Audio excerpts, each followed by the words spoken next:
I'm fine. Hey guys, Funny Guy Timmy here. You requested it. Now here it is, $100 or less voiceover mics. So I'd been receiving a lot of requests for what is my suggestion for a $100 or cheaper voiceover mic. Well, I have in front of me three decent options for you. So when people ask me for my pick on $100 or cheaper voiceover mics, it's not as easy to answer that question as one would hope.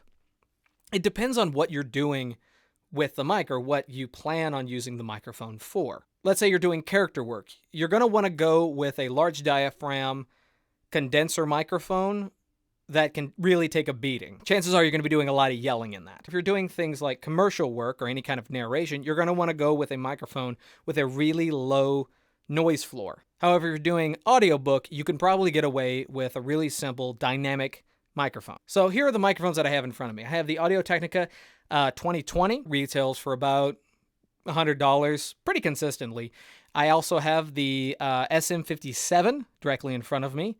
And then I have the InXL 770. So the microphones that I have in front of me are probably three really good voiceover options for $100 or less. So I have here the Audio-Technica 2020, which is a microphone that I brag about, talk about a lot, and so do a lot of other people. It's a steady, reliable mic, a little bit hyped in the higher frequency, but it can take a beating. It also has a relatively low noise floor, which is one of the reasons that I really like it. Now, again, because my voice is incredibly sibilant,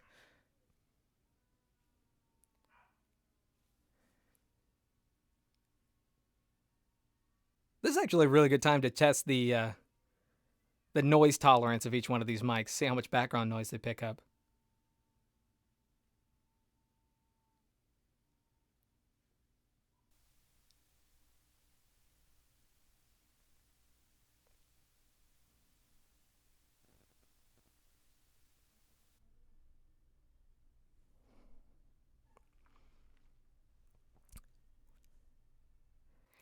Anyway, now normally the Audio-Technica is a little sharp in the higher frequencies, and because my voice is really sibilant, I try to avoid using it the majority of the time because I end up having to EQ the higher frequencies down just to make it less sharp sounding. So if you have a higher pitched voice like I do, I would probably not go with the Audio-Technica. Now, the SM57 is a dynamic microphone, which is different than these other two. The one thing that I really like about the SM57 is because it's a dynamic microphone, it picks up less noise. It also doesn't require phantom power. However, it needs a lot of gain, and it's probably the noisiest of the three microphones. If you have a really clean preamp and you can give the microphone a lot of gain, it's probably the choice for you, especially if you don't have any kind of treated room to actually do your voiceover in. The SM57 dynamic microphone will probably help you with a lot of echo and outside noise. Now, moving over to the InXL 770, this microphone I actually got pretty recently. I don't know if I'm going to keep it. I do like it. I do like the fact that it's a nice microphone. It does its job, but there's a couple things that I don't really like about the microphone. When I was plugging it in, there was kind of a weird grounding issue.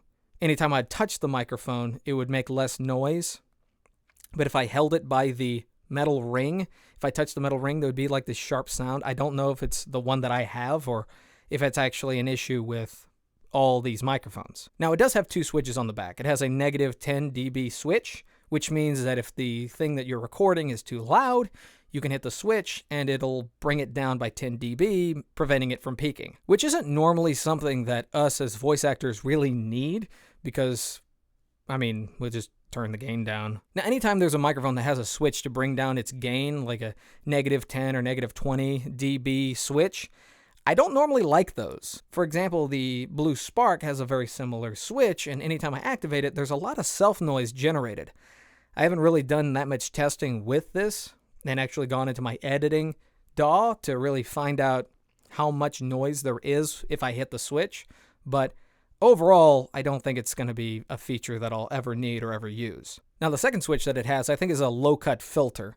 It actually brings the low end, or the lower frequencies, down. It actually kind of cuts it off, kind of shaves some of that off, just in case you were recording something with that was really rumbly, or there's a lot of noise, like traffic noise, or fan noise, or you got a neighbor upstairs just walking around. You can hit that, and it will cut some of that down. Now, again, it will take away some of the low-end rumble in your voice, so it depends on your situation, your environment, and your voice. However, if you're someone who's got a lot of bass and you want to kind of get rid of some of that bass because it sounds a little too rumbly, you can hit the pad as well. Now, there were other microphones that I could review, like, for example, the InXL 991. Now, a pencil condenser can be used for voiceover. It's actually really good for narrowing in on your voice or on the sound source. Now, these kind of mics are normally used for instruments, drums, stuff like that, but they can be used for voice. In fact, there's a lot of people using more and more microphones like this lately. But if you turn the volume down on these, what I've noticed is that they have a lot of self-noise, kind of very similar to the SM57. Now, the reason that I didn't include this is because this microphone comes in a set. It actually is part of the 990 and 991 package deal. And together, that mic set is actually more than 100, so I didn't want to include it in this review. Now, this isn't to say that these three microphones are the ones to use. These aren't the ones that I say are the best for voice. However, these are ones that I do own, and I can use them for different reasons, different sources, and this just gives you kind of an idea of the microphones that are available and the quality that you can find for less than $100. Now, one thing that I would very much suggest if you're going to go with the SM57 is definitely get a screen, any kind of pop filter, anything like that. I have the foam cover on it, and I'm still getting some plosives in my headset as I listen to it. These guys definitely need a pop filter as well, but the Audio-Technica, I don't feel needs it as much of the three microphones. I feel like this one is really bad if you don't have anything in front of it, and this one, if you do plosive in it, it does get really sharp. I think this one, the Audio-Technica 2020, can take a lot more. So there you go, 3 relatively inexpensive microphones for $100 or less that are really good for voiceover. If you'd like to see any more videos like this, please leave a suggestion down in the comment section below. Don't forget to rate, comment, and subscribe, and share this video if you can, if you'd like to show it some love. And until next time, peace!